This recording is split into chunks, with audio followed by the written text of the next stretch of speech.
Okay, all right, so the first talk in this session will be by Rebecca and Greg. I'll give you, actually, well, yeah. Away we go. Thank you. Okay, if I stand here, it goes in the microphone. Wonderful. Well, thanks all for coming in person and online. So Greg and myself will be talking about ADACS, giving a quick introduction, and then we're going to do some showcase for you on some of the projects we've done over the last 4 years. Yes, so the showcases we want to show you are the web solutions, optimization, and how to actually incorporate maybe larger projects into the way that our software support project works. So ADACS itself, it originated out of a need identified in the decadal plan.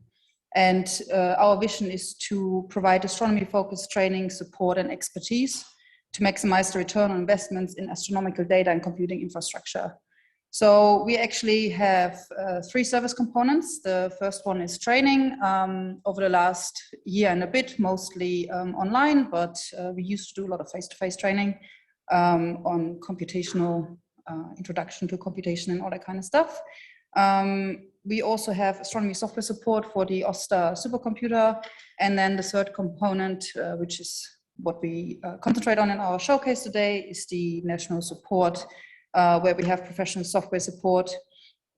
But there's also an astronomy supercomputing time allocation committee and data management and collaboration platform. Currently, ADACS has 2 nodes, one at Swinburne University and one here at Curtin University. And we commenced our operations back in March 2017. And ADACS is funded via Astronomy Australia Limited through the National Collaborative Research Infrastructure Strategy, NCRIS. And feel free to visit our webpage to find out more in general about who ADACS is. So the Curtin group here, we concentrate on training and software support. We have about 10 professional developers and research software engineers who are sitting in the Curtin Institute for Computation. And we have expertise covering quite a wide range of topics. So data science and computational training, scientific computing, HPC. We also, a lot of our data scientists here obviously do data science and machine learning. So if we have projects in that area, we can probably help. We have worked on web development, natural language processing, cloud computing, and mapping and geospatial analysis.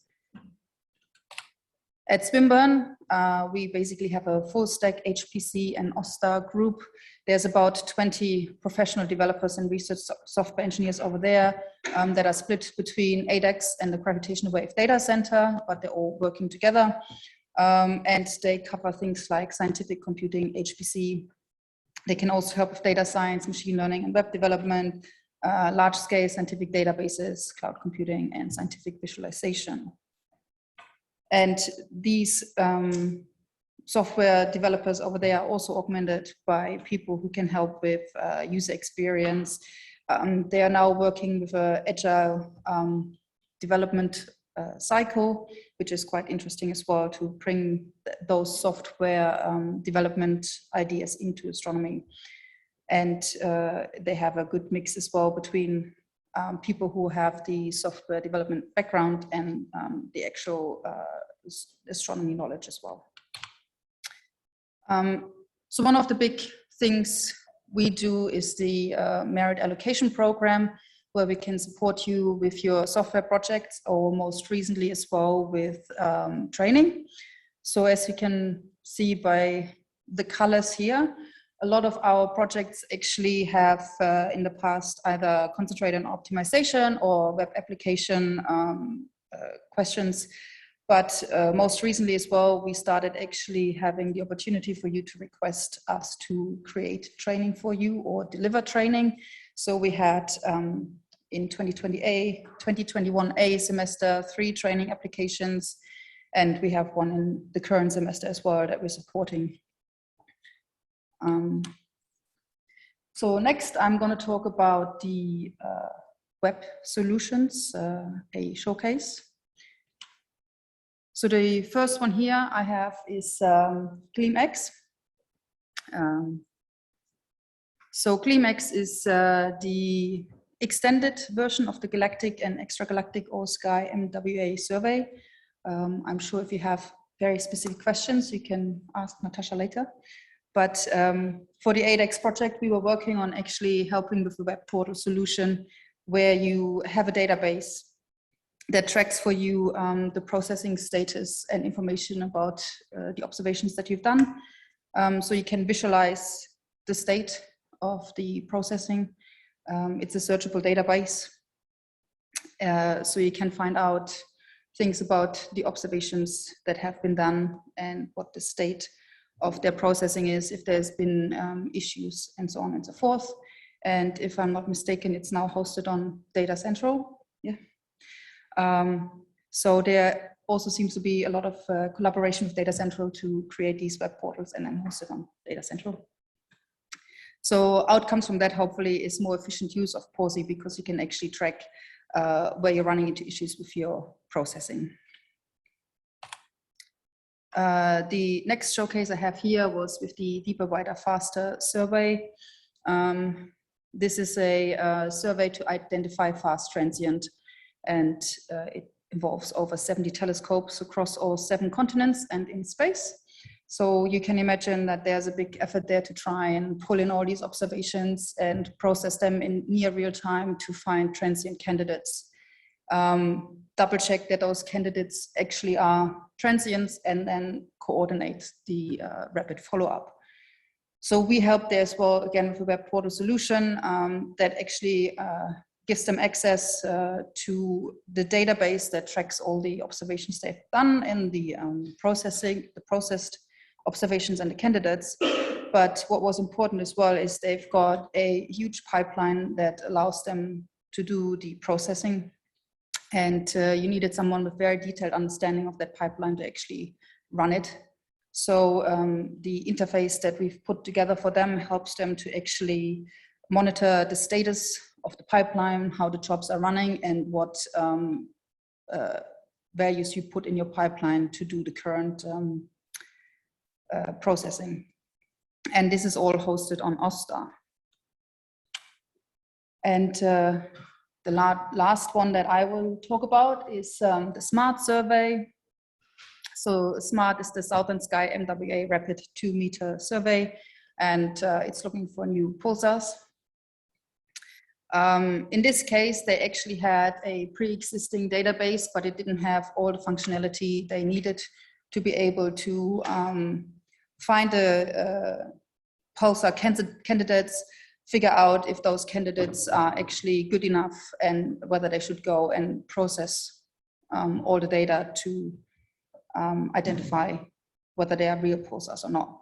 So the solution we have put together for them is actually update the functionality of the pre-existing database to make sure that you can visualize all the data you have in there and find all the candidates.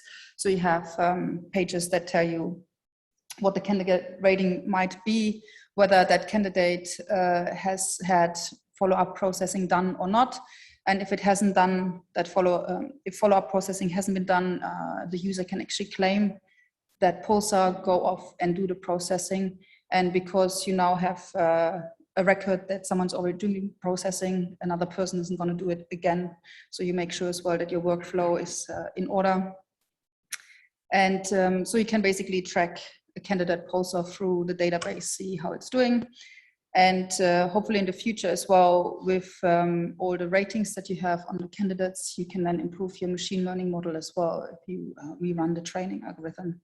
And there we also have the potential to move the hosting onto Data Central. So at the moment it's locally on, is it Nimbus?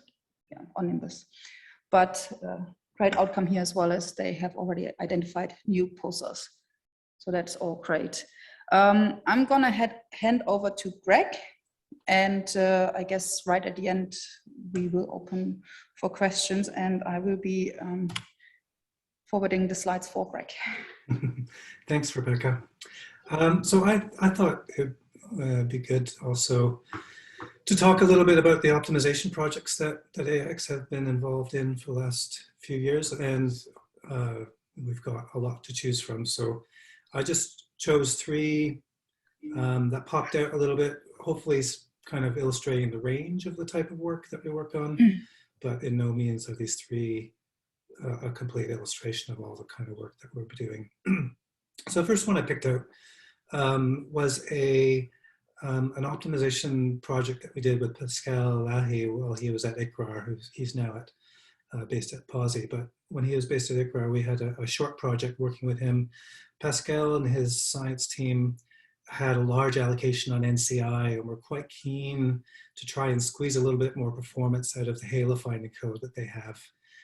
So when you run a large cosmological simulation, you know, you've got to integrate the trajectories of all those particles, but also to generate science from those simulations, you need to go through and find all the galactic scale systems so that you can then do things like build merger trees and do semalytics and all that sort of stuff. So the halo finder is actually quite a substantial cost of those simulations.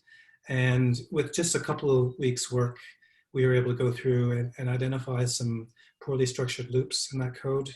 And in a couple of weeks time, I mean, a chunk of that was just setting up the tests and getting to know the code. But immediately we were able to squeeze a real quick 20% win for them, which on a large NCI allocation of millions of CPU hours, that really is quite a substantial savings and increase the amount of science that they're able to do. So with just a quick bit of work there, we were able to win them 20% speed up on their halo finding code. Next, Rebecca. A GPU optimization project. This one was with Rory Smith at Monash. Rory was keen for us to help him speed up a workhorse gravitational wave waveform generator for coalescing binaries. This is a code that they had that was CPU bound and generates the waveforms that they then use to compare against observed LIGO data streams and you know, to do inference with. And this code was a bit slow, and with just a quick bit of work, we were able to get easily an 8 times speed up for them for parts of the problem space where they tend to do their science. So you know, I want to stress here that optimization isn't just about doing what you're already doing faster. Sometimes an 8 times speed up allows you to do something that you weren't doing before. And whereas before they would spend, you know, a week doing an inference calculation on an observed event, now with an 8 times speed up, they can do populations of objects, which is a whole new science regime for them. So that's an example of some GPU work that we've done. Next. So last semester we worked with Bernhard Müller at Monash.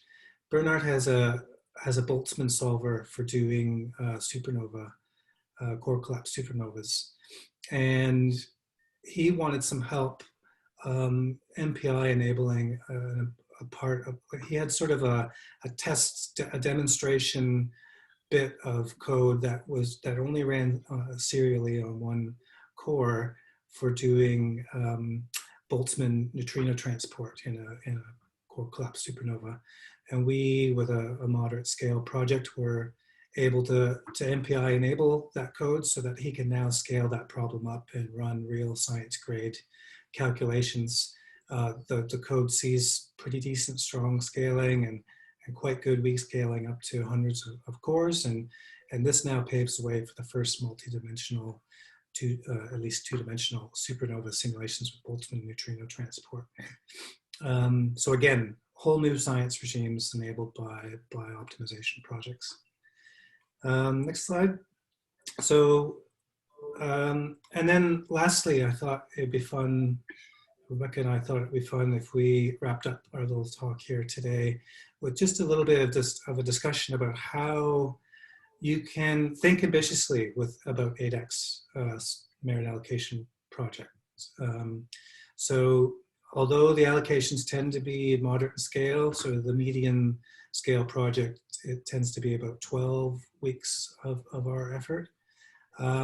we're seeing now a pattern where, and this is built into the program by design. The program is designed to support over time large projects and to allow you to build up ambitious projects. But the idea is to do so iteratively and incrementally, and that is best software practice anyway. So that is how you should be running your software projects, iteratively and incrementally. So I just want to illustrate, next slide please, how that's been playing out for our merit allocation program and our other projects. So I've got an example here of how large established projects are cross-pollinating with grassroots projects to kind of enable ambitious new tools. So the story here starts with the ASVO portal TAO, the Theoretical Astrophysical Observatory. That's a project that our group at Swinburne has been working on for many years. And and what it does is it allows astronomers all over the world to build mock galaxy catalogs from a large suite of large cosmological simulations that we have stored at Swinburne and NCI. That tool is powered by what we call the ADACS Job Controller, which is a code base that allows us to launch jobs on supercomputing infrastructure through a web portal. So in this case with TAO, we can launch jobs either on the Swinburne supercomputing infrastructure, AusSRC, or on the NCI infrastructure. And the user is essentially unaware that this is what's happening. They just ask for their catalog and a job gets launched on the supercomputer, and then the status of that project can be followed with the ADACS job controller. Next slide, please. So this is just a little flow diagram. Apologies for the small font. But basically it just illustrates how this job controller allows users to launch workflows from the browser, monitor the progress, and fetch results. So that's something that was in place and living and doing real science before ADACS came along. Next slide, please. Then the ADACS Merit Allocation Program gets established, and Paul Lasky at Monash had this idea that what he would like to do would be able to launch parameter inference jobs on LIGO, on transient LIGO events, binary coalescence events. And he would like to be able to perform inference through a web browser. So that's a project that we did and was supported through a merit allocation program. Then subsequently, Patrick Clearwater, next slide please, had a project where he wanted to build on that project, and rather than doing parameter inference on transient events, he wanted to do analysis of continuous wave, looking for continuous wave signals in LIGO data streams. So we were able to build on top of that previous effort from Paul, which itself built on top of the previous effort of TAO. And subsequently, next slide please, a couple of semesters ago, Simon Stevenson at Swinburne was able to get some time through the ADACS Merit Allocation Program to build a tool that allows them to serve already established and built catalogs that they've published in their literature out to users who would like to download the catalogs and do more work with them, or even just to visualize what's there, but also to run individual events compass. For those that don't know, it is a code base for generating populations of binary coalescence events for interpreting LIGO data. So all these projects then have built off of each other and ultimately owe some heritage to the TAO project that lived before it. Next slide, please.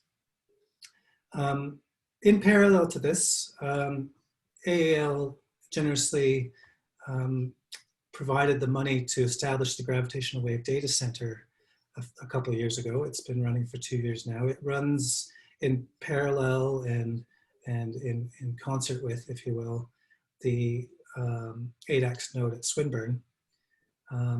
And all these projects were well established and in place when the GWDC came along, with the extra resources provided by the GWDC, we've been able to take these projects and they've seeded several of the GWDC core projects, namely GW Cloud and GW Lab, which we've been working on for a couple of years now.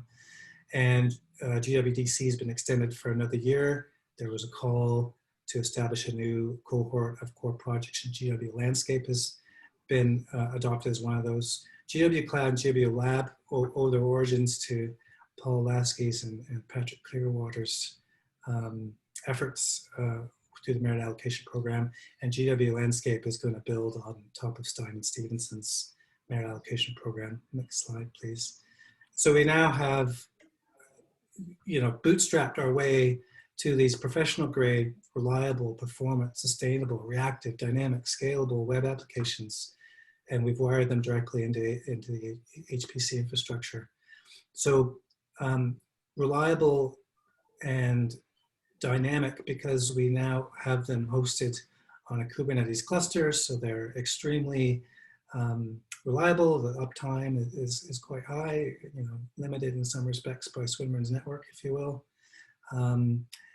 They're scalable, so as demand increases or decreases, the apps should be able to sustain the load. They're all kind of working on a common code base, which is a lot easier to support. It makes for a much more sustainable product. They're professional because we have professional UX professionals in-house with us now that can make sure that we're not just generating hacky HTML pages with magenta and yellow color schemes. These are at a professional standard. And they are now well on track to be well established, and they're positioned well to be important tools for the next LVK observing run, which starts hopefully will start late 2022. Next slide, please. In fact, last slide. So just bringing all that all together, I just want to emphasize to the audience today that we're now successfully realizing the benefits of software that's developed incrementally, centrally, professionally. It's clear that this leads to higher quality tools, a quality that a researcher just can't be reasonably expected to produce whilst they have all their usual responsibilities to do science and publish. The cross-pollination is happening between projects because we're sustaining these projects centrally. We're able to sustain developers across projects and share the knowledge that we're gaining between developers and keep things in-house, and it's reducing the leakage of expertise. And these products then are more maintainable and sustainable. So this saves time and resources quite clearly. It enables new capabilities. I want to emphasize this both with the web projects and with optimization. It's not just about doing something faster, it's often about doing something new. And something I haven't talked too much before about, but I'm seeing now really, this is unlocking scientists' creativity in a way.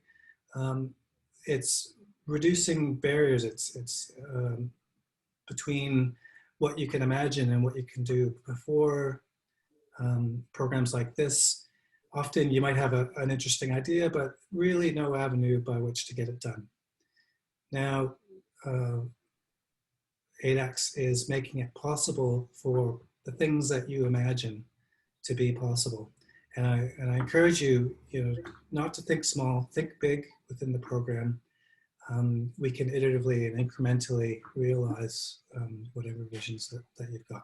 So I'll leave it there and open the floor to questions.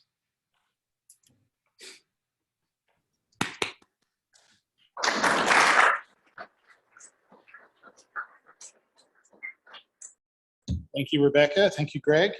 So we've had a few questions online.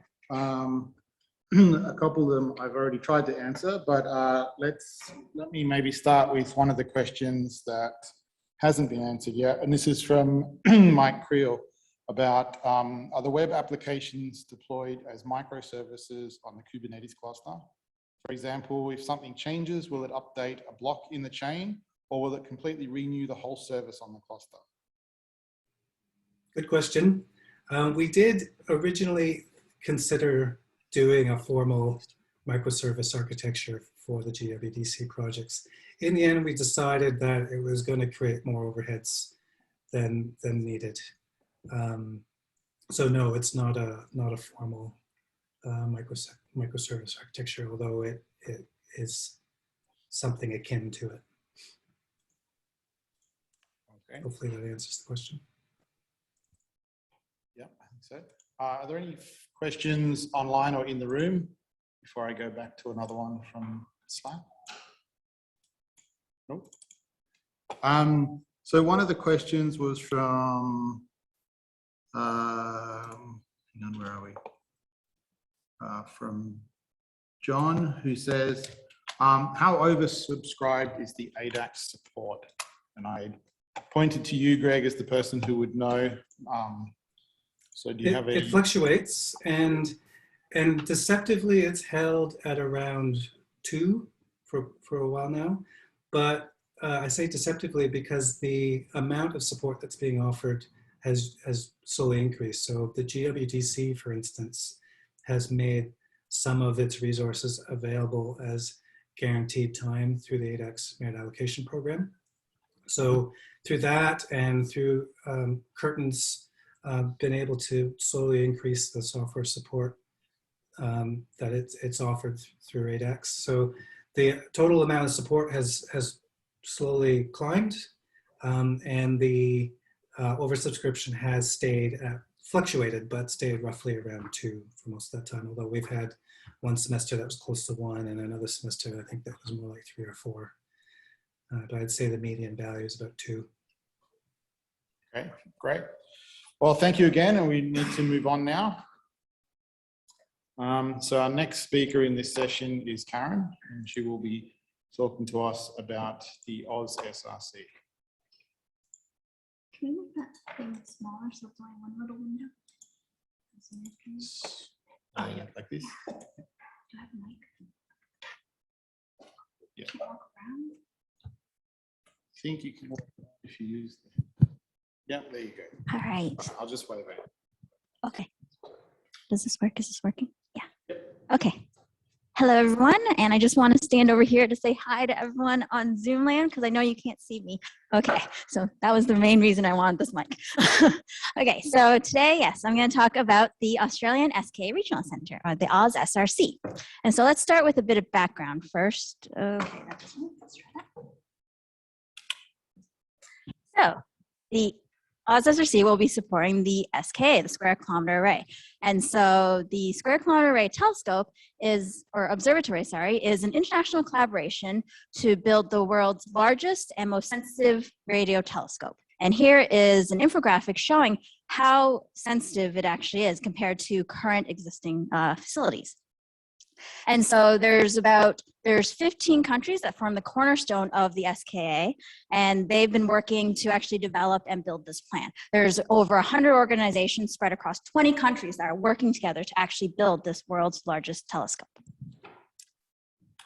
And so here are the science working groups. So a lot of science will be done. So not only are we building a big telescope, but mostly because we want to do the science, right? So you build instruments to do science. And so these are all the current science working groups. And so the SKA is covering everything from cosmology to epoch of reionization, extragalactic astronomy and science, and pulsars and other transients. And so you might take note of some of these working groups here. And if you're interested, especially if you're a mid or early career researcher, be sure to sign up because this telescope is being built for you, right? And so you actually want to build it, own this telescope. And so the SKA is one observatory, and it will comprise 2 telescopes and a headquarters in UK. So it's being built in phases, and so phase 1 is what we're approaching and what they actually just started construction on. And so there was a press release not too long ago about the actual start of construction for phase 1. And so for phase 1, again, 2 telescopes on 2 different continents with headquarters in UK. And so for the SKA phase 1 low, or SK low, that's going to be in Western Australia, and that will comprise of 500 512 of these tiles, and all those tiles would have around 256 of these Christmas tree-like antennas on top of them, and those will actually combine and work together. And so that's 130,000 antennas out in Western Australia. For SKA1 mid, that will be in South Africa, and so they're adding about 133 of these offset Gregorian dishes to the current Meerkat Pathfinder telescope. And so this is phase one. The next phases, if those get funded and as we go on, we'll actually see an order of magnitude increase in the number of antennas and telescopes, and eventually have a full square kilometer of collecting area, hence the name. So not only is the SKA engineering challenge, but it's also a computing challenge. So we have these nice big telescopes, these dishes, antennas and everything, and they're actually ingesting a lot of data from space. So it's around 8 terabits per second, and that gets ingested by these dishes and antennas and sent to the observatory science data processors. And there they actually get processed, and then that processed data then has to get sent all over the world so astronomers like ourselves can actually use the data and do our science from all those science working groups that I showed. And so how is that done? Well, how we're doing it is actually once the data gets processed, we're sending those, as we're calling them, post-processed data products to SKA Regional Centres. And so SKA Regional Centres are these regionally led hubs of this data computing and delivery network. And so here there's an image of the SKA Regional Center Steering Committee members, and there's members from all different countries, and they're actually working together to form this network that will actually bring all the data products to all the astronomers. So before, old school way, we'd kind of download the data onto our personal laptops, work with it, kind of get all our science done, and then publish. But right now, the data is going to be so big. Like I said, it's around 8 terabits per second. Even once it's processed, you're still dealing with terabyte-sized cubes. So what we're doing is we're actually trying to bring the scientists to the data with all their tools there at the regional centers. And so that's what these regional centers will actually do. And so the Australian SKA Regional Centre is Australia's portion of this data delivery and processing network. And so our overall mission is to deliver the ability to conduct science with current and next generation radio telescopes. That's what we want to do.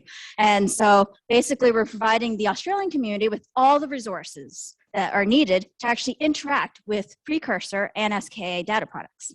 And this will enable them to do advanced analysis and actually then get science. And so recently, we got funded $63 million for 10 years. So the press release did say 64.4. So 1.4 million goes to administration fees for the government. And we actually asked for 63 million. So we got exactly what we asked for. Next time, note to self, ask for more, but you know, whatever. We got exactly what we wanted. And so this investment will go about half into people and half into computing resources. And so here is a timeline of our phases. So that 10-year plan is actually broken down into 2 phases based on the SRCSC, so that international network that's kind of guiding us as we go through. And so phase 1 is kind of our build phase. So we're trying to develop the functionality, all the tools, all the everything that a scientist would need to hopefully interact and actually get science out of their data. We're trying to make that possible. And so that will be our first 5 years, building up that functionality, becoming a proto-SRC, and actually working with the other SRCs to do that. And then in the second 5 years, we'll be building up our computing resources to be able to actually process all that data coming from the SKA telescope. And so as we're in phase 1, the best way to figure out what scientists need to work with their data is to actually work with existing telescopes, and those are the precursors. And so our efforts will focus on obviously the Australian-based precursors, so ASCAP and the MWA. And so currently, we're actually in our design study program. And so we got a little bit of seed funding from the government of Zaro and a few of the partners as in-kind contributions to do this design study. And so this design study program was initiated to actually inform us for doing that major proposal for the 10 years, right? And so we wanted to see what was going on. And so the design study program has been working with science teams since 2019. And here's a list of a couple of these projects that we're supporting. And Dev and Austin will be talking more about these after me, and so make sure you stay tuned for those. But yeah, so we are working now, even without having that long-term plan. Our pre-plan is already helping scientists get their data, work with their data, and actually get science out.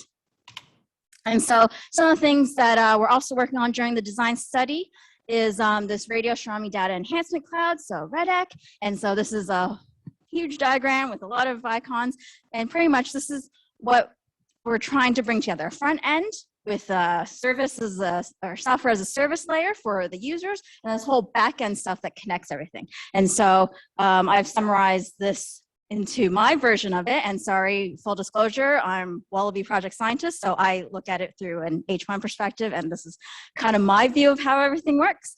And so I would log into this REDEC system, and it has all the tools that I already use, and then new tools that are being developed by the AusSRC and people that we're working with as well. And then we can access all that data currently coming from precursors and eventually coming from the international community from the SKA. And so obviously not a comprehensive list of all tools, but this is kind of how we're working towards. It's not fully working with all these things, but again, we're in the design study program. It's a pre-proto SRC. And so we're moving towards something that will tie everything together and not only be the glue, but also enhance how we work with data.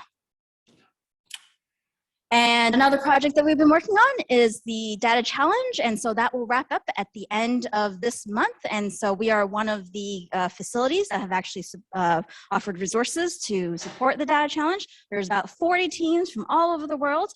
Their goal was to actually analyze a H1 cube and extract, do some analysis, extract sources. And so here's just showing that we're already starting to work together. It's still in the very much the pre-proto planning phases kind of, but yeah, if you want to get involved and if you want to see what these networks can do and you want to push them to do something, offer your ideas up as a data challenge. So looking at cubes is a data challenge, but also finding absorption lines or doing other types of pulsar detections or something like that. Those can be data challenges. So make sure you join working groups and you start pushing these through. And as my last slide, which is also a summary, just showing the timeline of where we are and where we hope to go. And so right now we're in the design study program, develop and learn.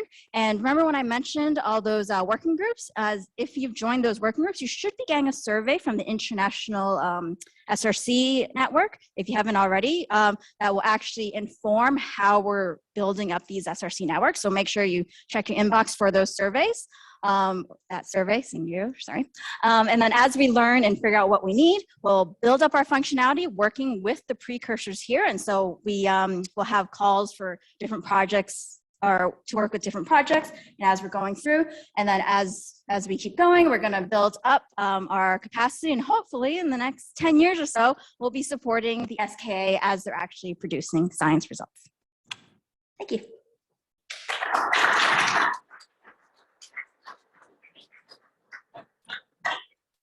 Thank you, Karen. So do we have any questions in person or on Zoom? Or Slack? Oh, I don't see any on Slack yet. I'm trying to connect to Slack, but I can't. Well, you can just ask here straight away. What's okay, your question? My question, Karen, is on the slide where you showed the data challenge versus the Institute's SKA. There are a lot of people in India. It doesn't seem like there's anyone currently participating in data challenges. Is this an issue for SKA where we've got a lot of potential scientists in India, but maybe not without the ability to access data? You might need to repeat the question. Right, and so, sorry, the question was, there's a lot of participants in India, but there isn't a facility right there at the moment. And so all these other nations are actually trying to get their funding, and so they just don't have the funding yet. They're securing it. For example, like Canada doesn't have one either, but they're on the list to be a proto SRC soon as well. And so it's still very much in the working phase. Like we just got our 63 million a few months ago, right? And so they're all just trying to start up, right? And so in the first 5 years of that SRC network plan is actually building up that and building it together. We have a question via the Zoom chat from Juan to say, wonderful talk, thank you. I was wondering, do you know what are the physical conditions or others, if any, that make the WA the place to build the telescope? So the SKA is built in Murchison because it's nice and radio quiet there, and so that's the main thing. We are lucky in that sense, and also it's in the southern hemisphere, right? And so there's a lot of telescopes in the northern hemisphere, and we do want stuff in the south.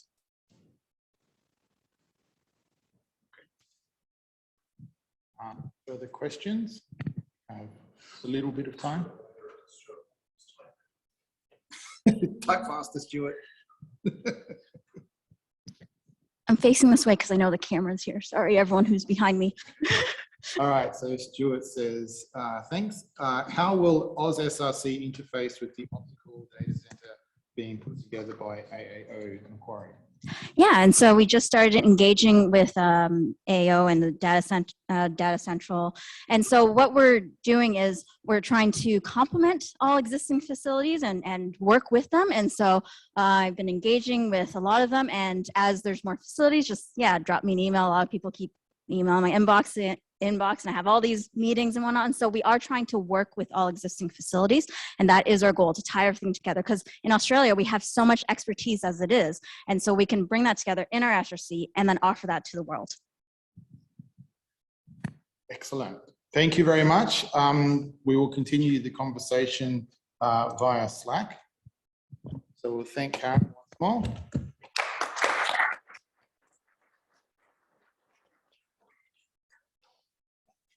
There. Okay. This is just for a timer. Yeah, all good, all good. So next up we have Dev, who will be speaking about what I call Dev's perspective on astronomy software. And I'll give you a little wait.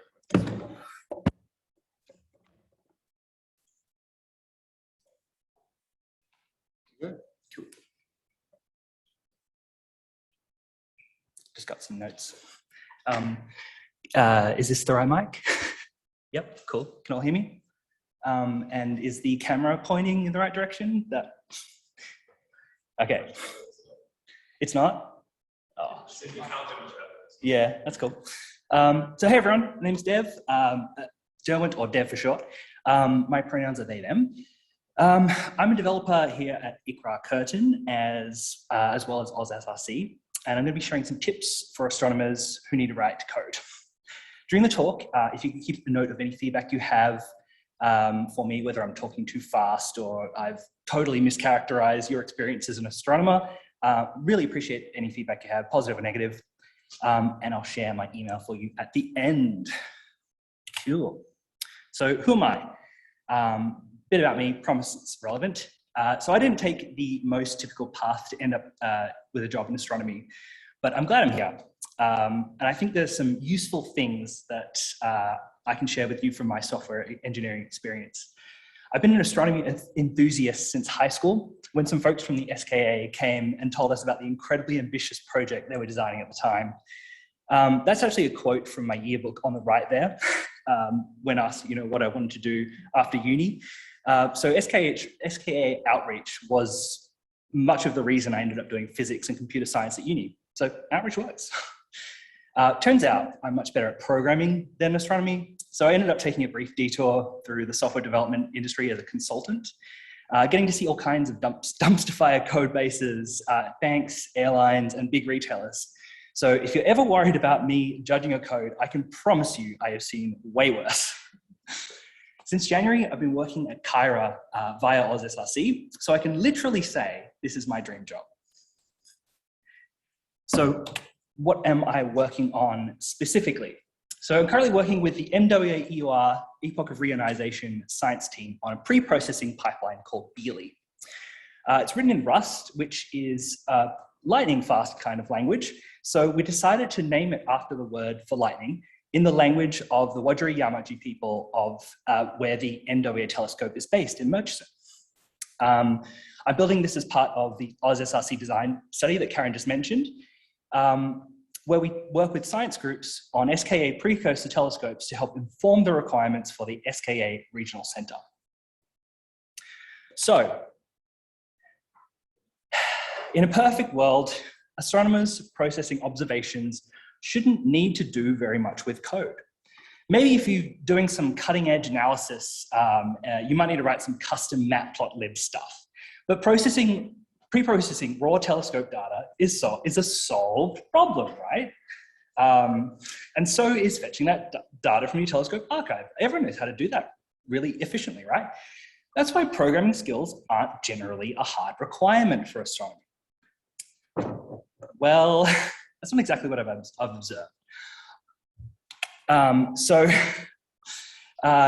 Admittedly, I have a pretty small sample size, only working with one group for 6 months. But from what I've seen, it seems like a lot of astronomers have to spend a lot more time than they would like troubleshooting code that has very little to do with the science they're actually pursuing. This has a lot to do with the unique challenges that processing astronomy data presents us, but there is a lot more that we can do to make things less painful for the people who use our software. There's also, a sustainability angle that's been a bit of a theme of this conference.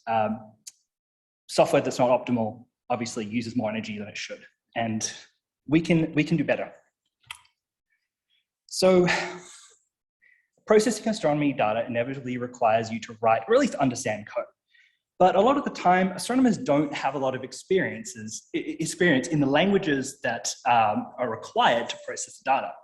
This means that many astronomers are expected to teach themselves on their own time how to code with no incentive to learn more than the bare minimum required to get their code working.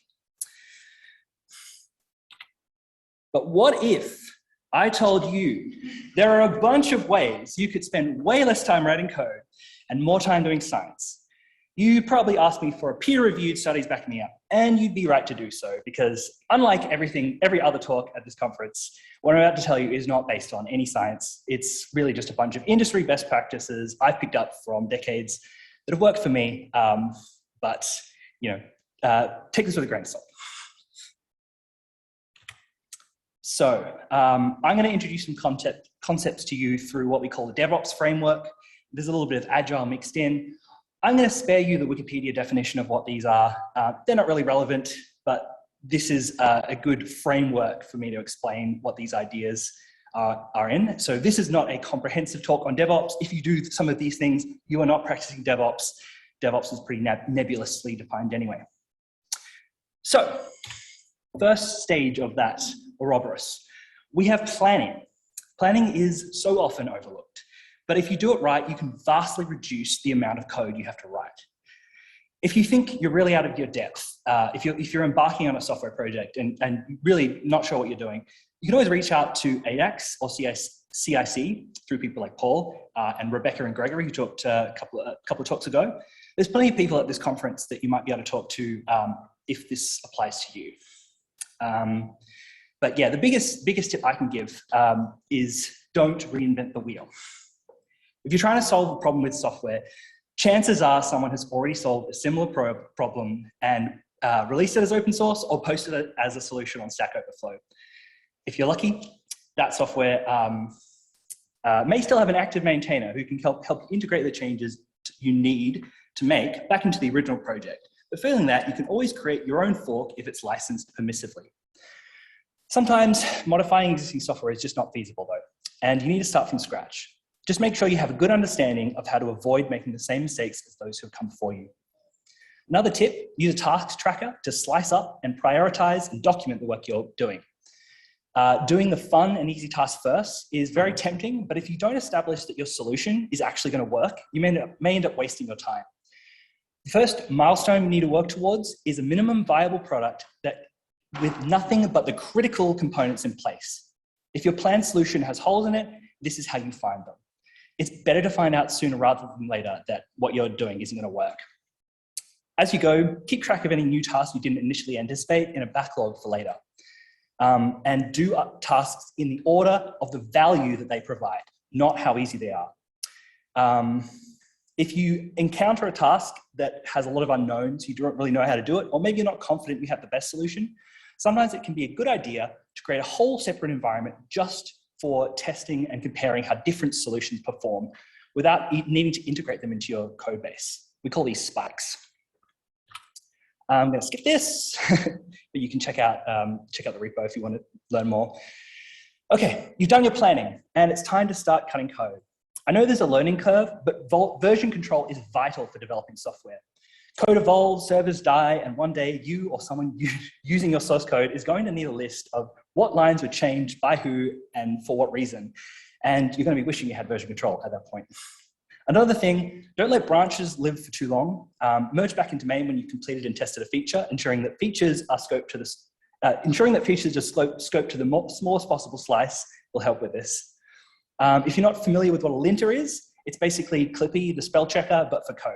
It can be annoying at first, but it keeps your code readable for others who use that language. And it's really important if you ever want others to understand your work.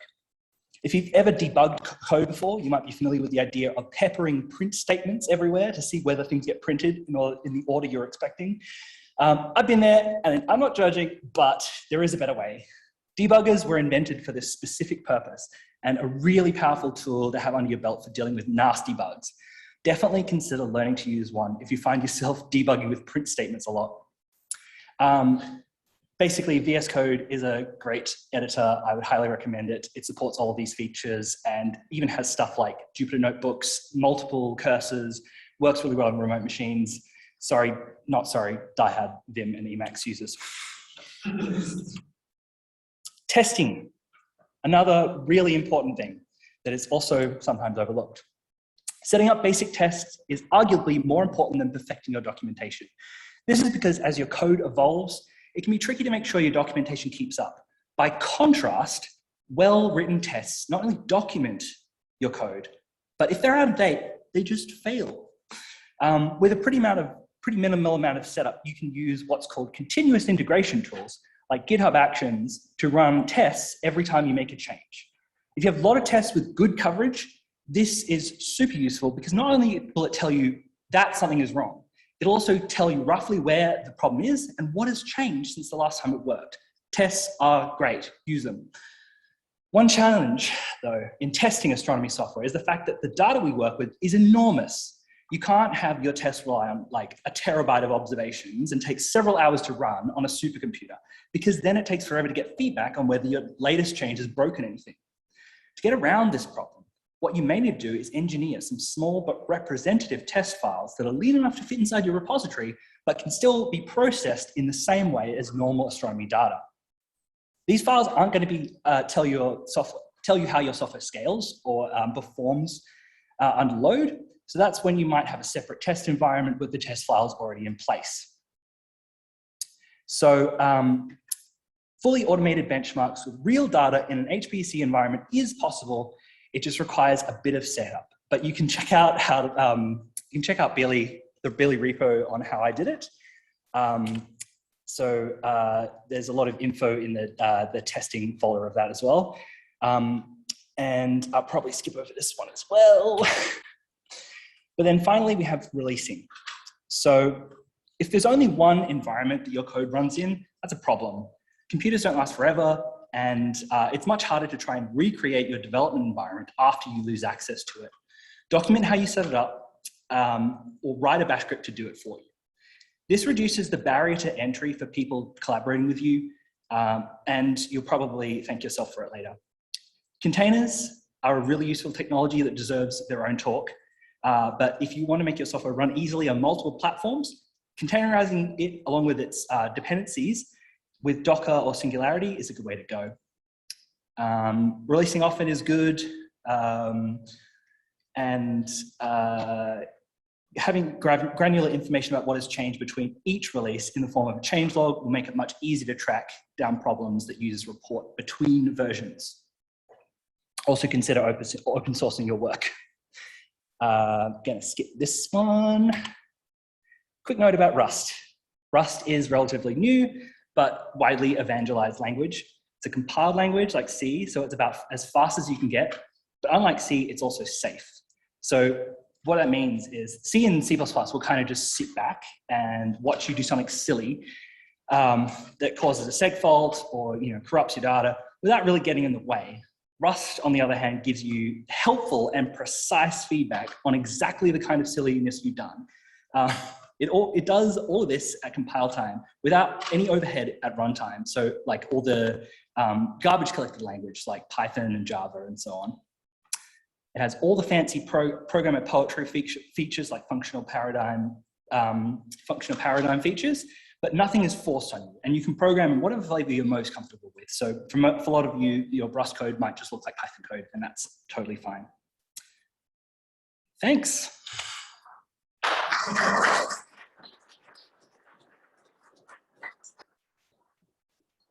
Thank you very much, Dev, and apologies for giving you the wrong signals. Oh, really? I misread my clock, so Oh, right. it's my bad, not your bad. You're right on time. Oh, cool. Okay, we have lots of questions. I will just choose the first one here. So Ella asks, a lot of good dev practices are not rewarded in research. As a result, lots of good practices are seen as not an optimal way to spend time. Any comments?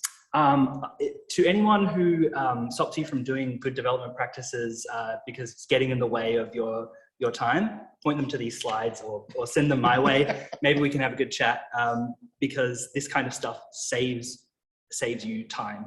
It really does. Like writing tests might seem like, oh, well, why I got to do this? Why can't I just write perfect code every time? No one writes perfect code, not even me. Excellent. Maybe one more question while we set up for the next. Where's the setup? Okay. So the next question was from Simon, who says, how did you find Rust for writing scientific software? Did you find the lack of mature numerical libraries, etc., a hindrance? Yeah, so there was a lot of interesting things I think the maturity of the numerical libraries is pretty good, but the maturity of the bindings to things like CUDA, that's where it kind of gets a bit like I wouldn't recommend doing Rust if you're doing CUDA because you're going to have to write some C++ anyway. So that's where it gets a bit shady, but everything is continuously improving. Every year or every couple of months, you'll find a new package that is doing astronomy or scientific computation kind of features that didn't exist before and does it in a really interesting way. So it's definitely something to keep your eye on.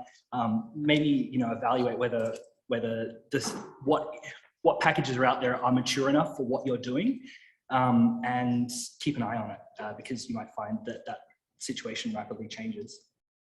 Excellent. Thank you very much, Dev. And I think we'll continue that conversation via Slack. Cool. So thank you again.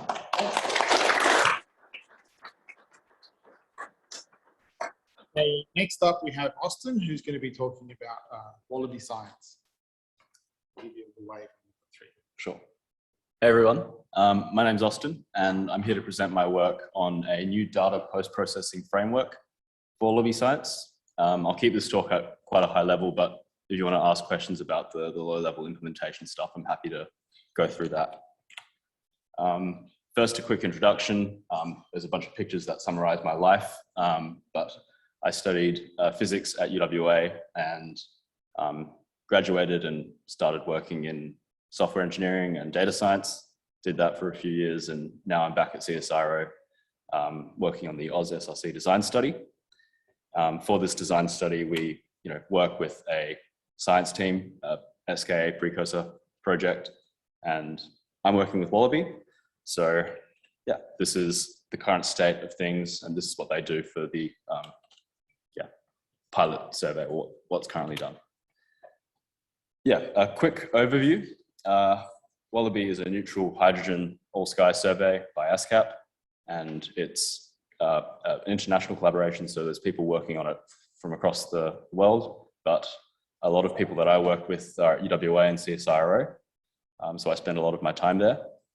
And as I said, the pilot survey is underway, so there's some data that's been released, and I think some people in the community have access to that already.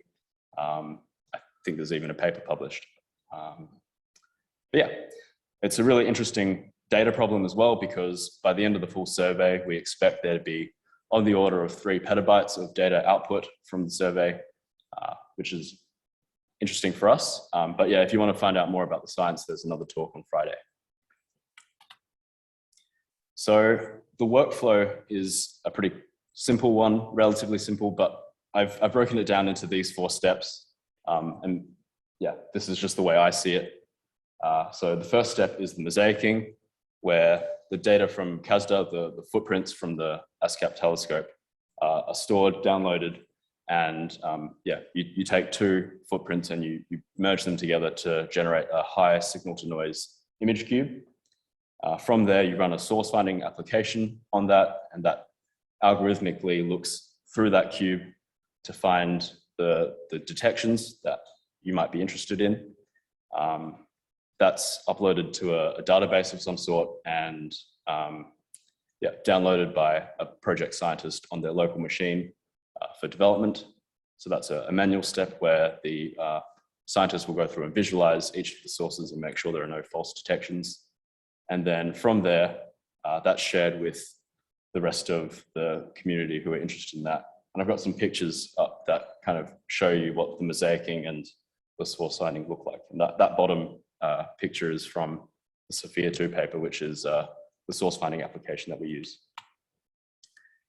Yeah, from a computing architecture point of view, this is what that process looks like.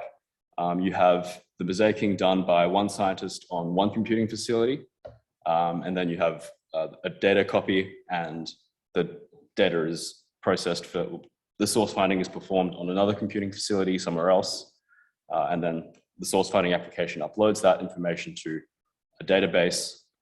Data is downloaded to a scientist's laptop where they work with it locally using tools that they're familiar with, Python and Tomcat and Bash. And then once they're happy with a catalog, they'll release that to Dropbox and share a link, and everyone can download it from there on their own device.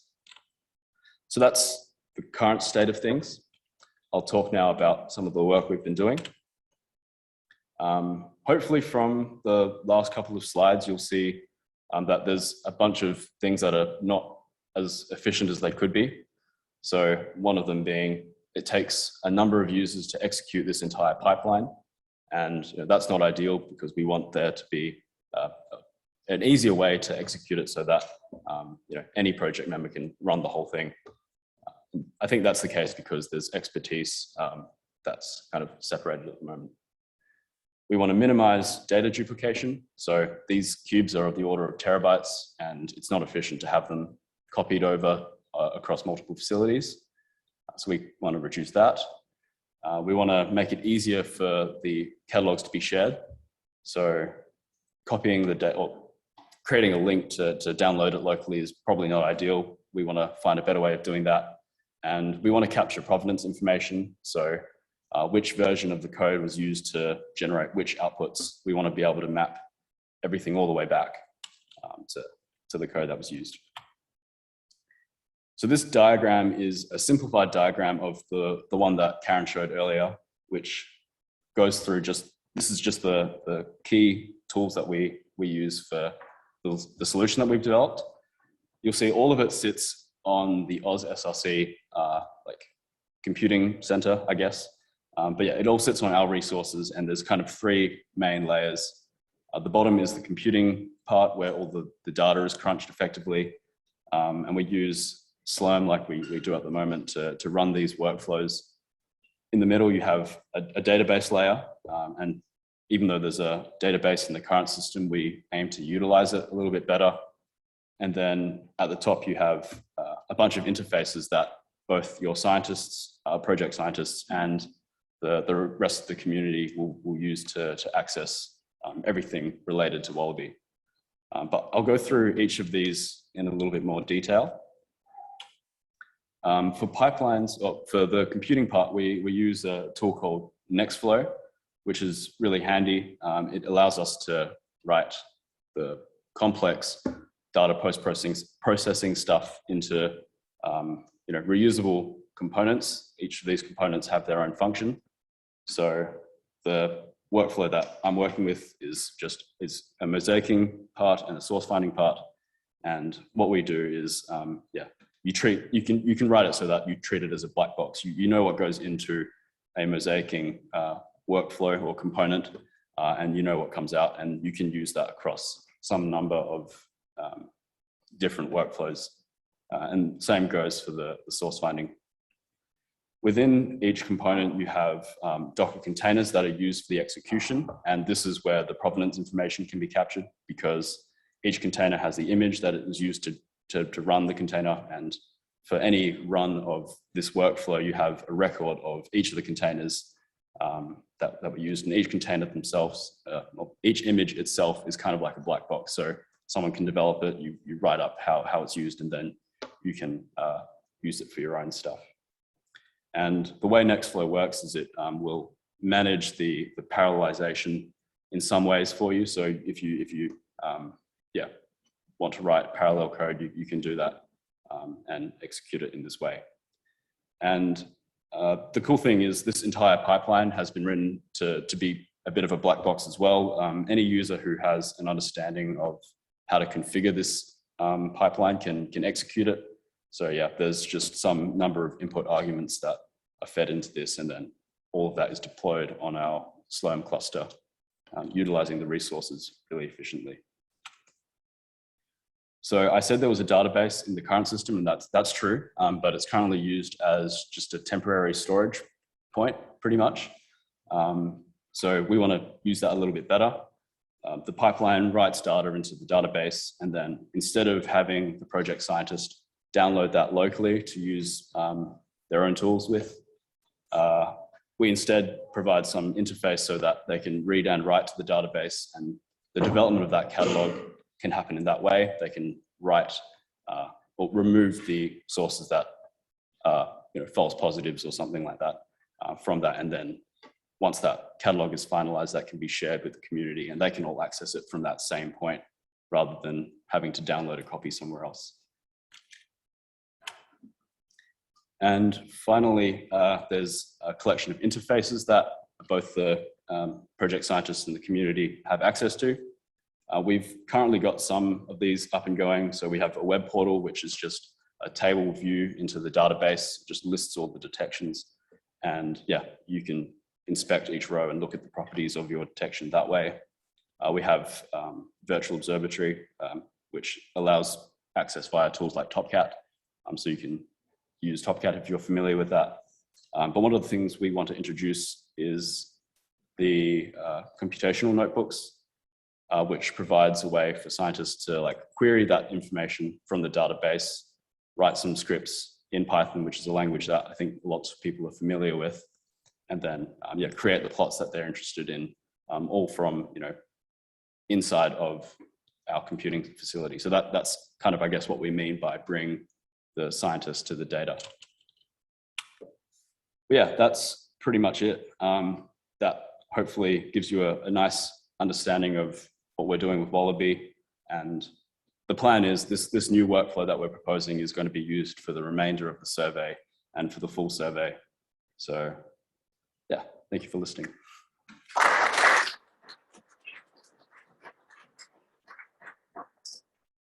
Thank you, Austin. So we have a question here on Slack from Katie, who asks, based on your experience in both science and software development, do you think it's more efficient for scientists to write their own code, or would it be more useful to have dedicated software developers integrated into groups, collaborations, universities, or located in centres like the AusSRC? That's a good question. I personally think it's, if you want to optimize for code performance, then having the assistance of people who do that for a living is obviously better, but that's not always an option. Yeah, one of the good things about, I guess, where software is headed is everything is open source, and you can use the code that a specific, like some expert has written to be performant, and you can use that in your own work. But yeah, I think it's not always an option to get people in. Yeah. Is there another part to that question? Not really, but I guess maybe my own follow-up would be that training astronomers is one option, but I think also training via immersion. So having software developers work within astronomy groups or vice versa. Yeah, of course. That's cool. Yeah, that's also a good option. All right, are there any further questions for Austin via Zoom or Slack or in the room here? Okay, I see that Fiona is typing. All right, well, as we set up for our next talk, just like to thank Austin again.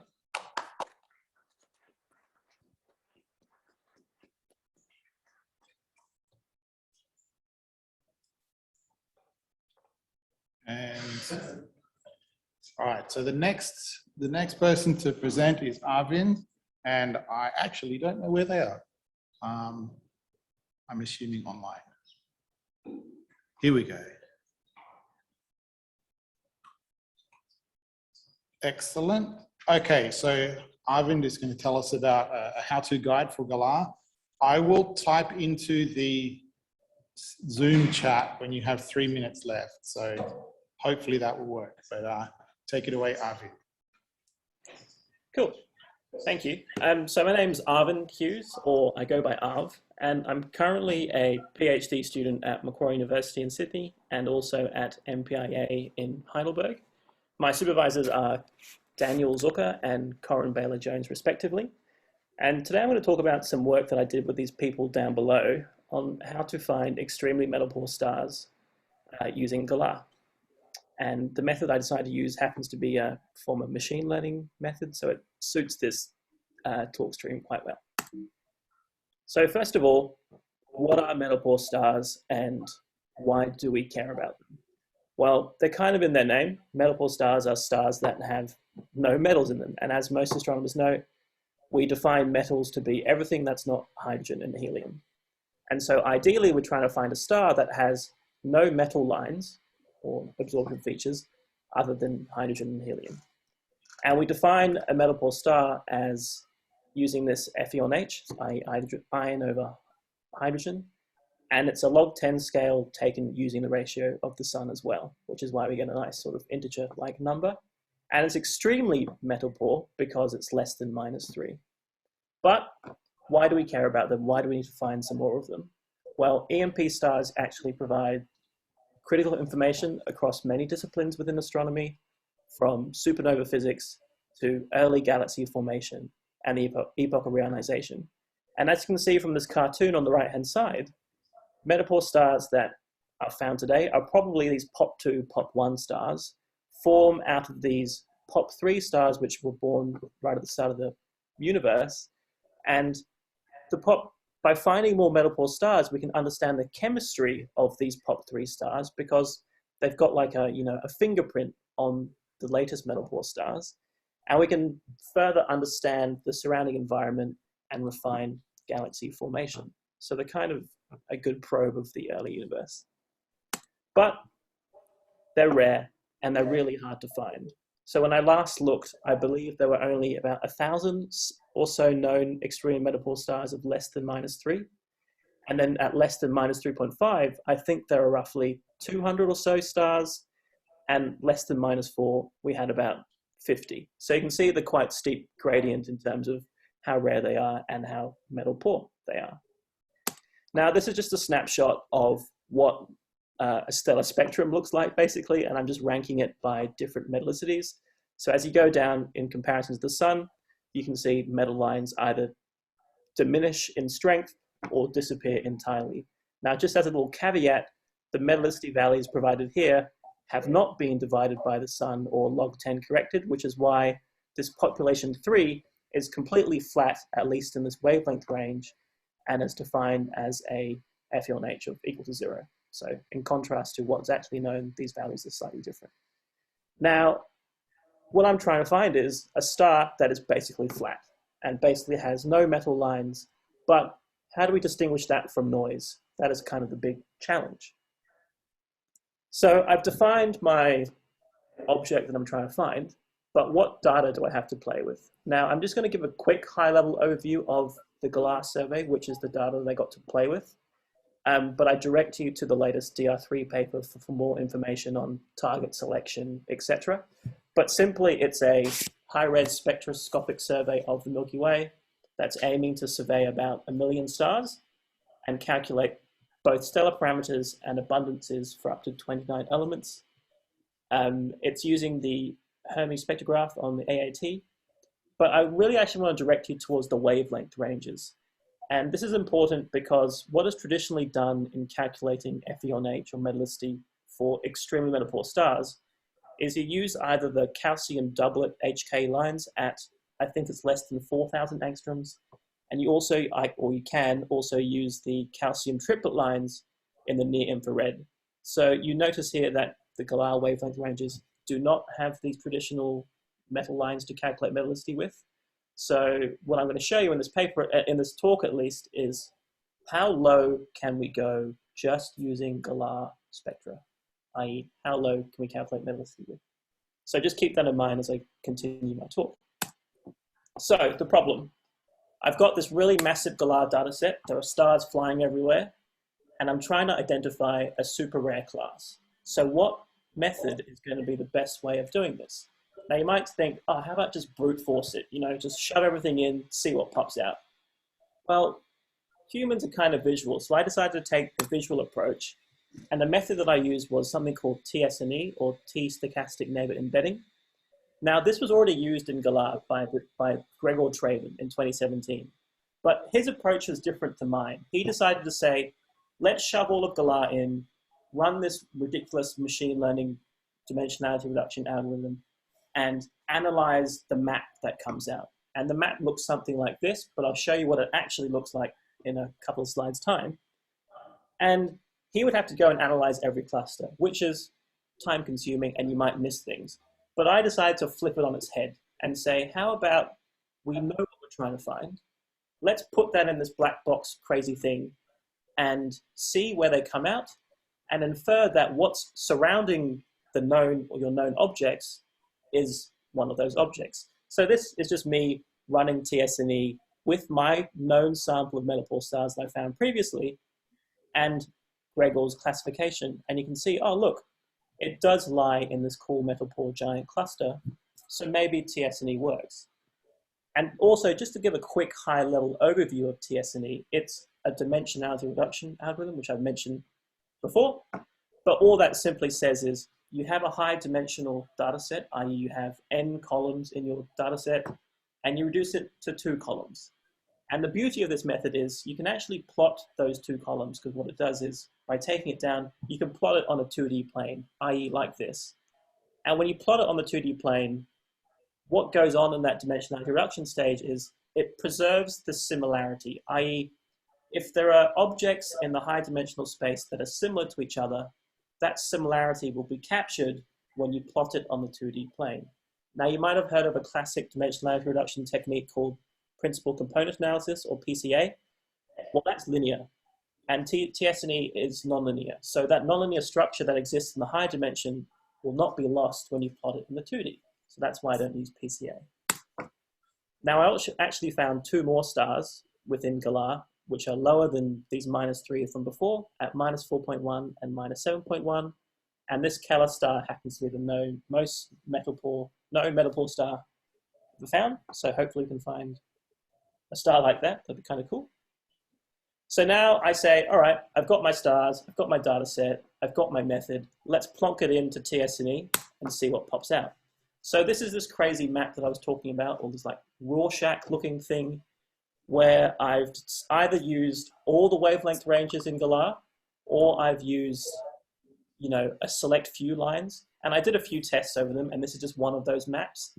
And you can see here, my metal-poor stars lie in this metal-poor cluster, or in this supposed metal-poor cluster. So that's kind of cool. And I've also avoided having to go through each of these clusters to try and find them. You could probably do, you know, N papers from all of these clusters, but I'm interested in this one. And if I zoom in further, you can kind of see there's this metal-poor coast, I call it, where my no metal-poor stars lie. So maybe I'm like, okay, maybe there's more metal-poor stars in this elephant-looking cluster. So now I have to go and calculate parameters for these, i.e. effective temperature and log G, or surface gravity and metallicity. But with Galar, the pipeline is not really statistically valid for metallicity values below -2, -2.5. And because we potentially have lower than that, we had to go and recalculate these values ourselves.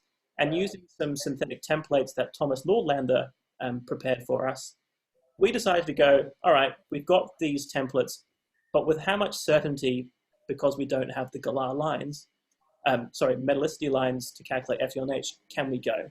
And if you go down this plot, you can see with certainty, we can kind of get to about -3.5, -4, but anything below that, if we get a value of, we probably can't say that it has that value. So that was a kind of cool result just using Galar spectra only, to be able to say, with certainty, we can probably get down to -3.5. So this is my elephant cluster plotted by the parameters. But the most interesting one, I believe, is this metallicity cluster. You can see this gradient going from north to south, where i.e. high metallicity to low. And you can see this coast. And if you remember from what I just said previously, we can only really say it's -3, -3.5, which is why a lot of the points up on this coast are green. Now, this is just a plot of my best candidate. And as you can see, all of these dashed red lines illustrate elements that should exist in a spectrum or can exist in a spectrum. And we see no absorption features at any of these lines except for H alpha, H beta. And so potentially, this is a very low metal-poor star. But if you look at this chi-squared plot, it further reinforces my point from before that when it gets down to about -3, -3.5, it could be any one of these values. So I just want to illustrate that. Now, if I was to compare my candidate to a random star in Galar and the most and the Melendez star, so not the most metal-poor star, you can see that the lines don't exist for my candidate, but they exist for this -2.1 and almost looks quite similar to the -4.1. So potentially this candidate is less than -4. Then I did a quick color magnitude diagram, and you can see that a lot of our stars lie with the literature stars on the HGB, but we did find some at the main sequence turnoff, which is of interest and probably requires further follow-up. So just to quickly summarize, using this TS&E method and a given selection of star types, you can probably find more. So this is not just limited to metal-poor stars. You can give me solar twins, give me whatever, you might be able to find some more. Using the Galar wavelength range, we can probably get down to about -3.5. And of my candidate list, we found about 70 of less than -3, 20 at less than -3.5, which is actually 10% of all that is known. And approximately 20% of my 90 candidates might be main sequence turn-off stars. And that is all I have for you. Thanks for listening.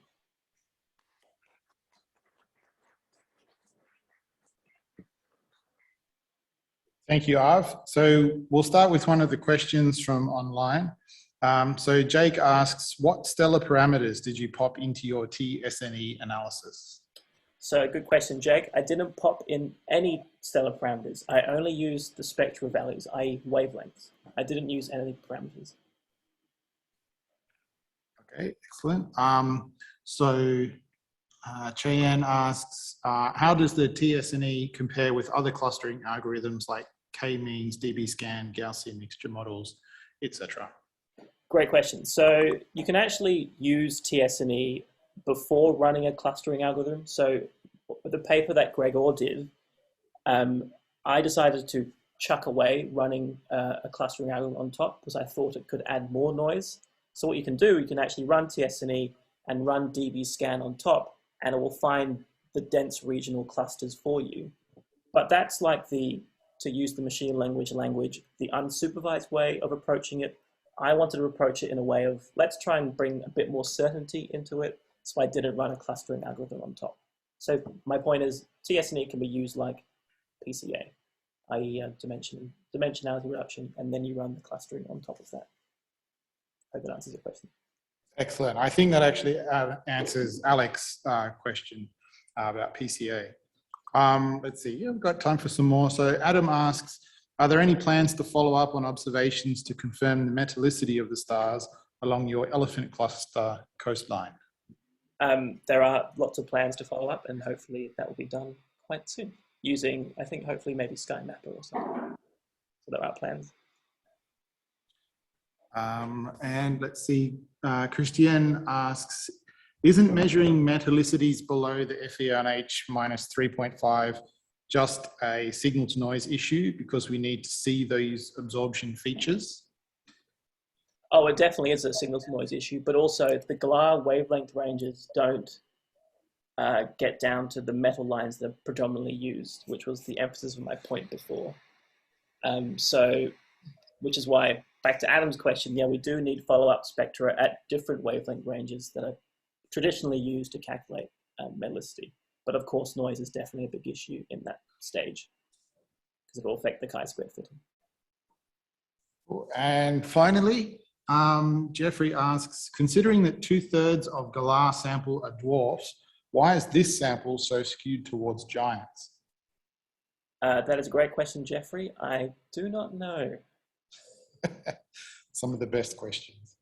Okay, all right. Well, unless there are questions in the room here or anybody wants to ask over Zoom, we'll finish up this session. So let's give a thanks to Arv.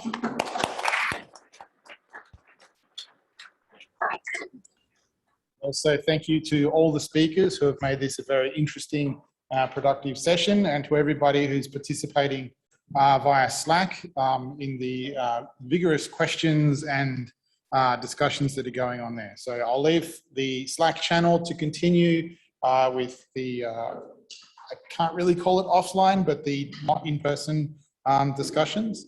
And I believe now that we're heading towards a lunch break. Does anybody on the LOC have any housekeeping that we need to do? Eat more food, and the mental health and wellness session will be in here. If anybody is a rep for this hub and is sort of taking ownership of that, please make yourself known. Otherwise, I'll just be dialing into Zoom room 3 and we will get what we get. Excellent. Okay, lunch, coffee, whatever is appropriate for your time zone. Yes.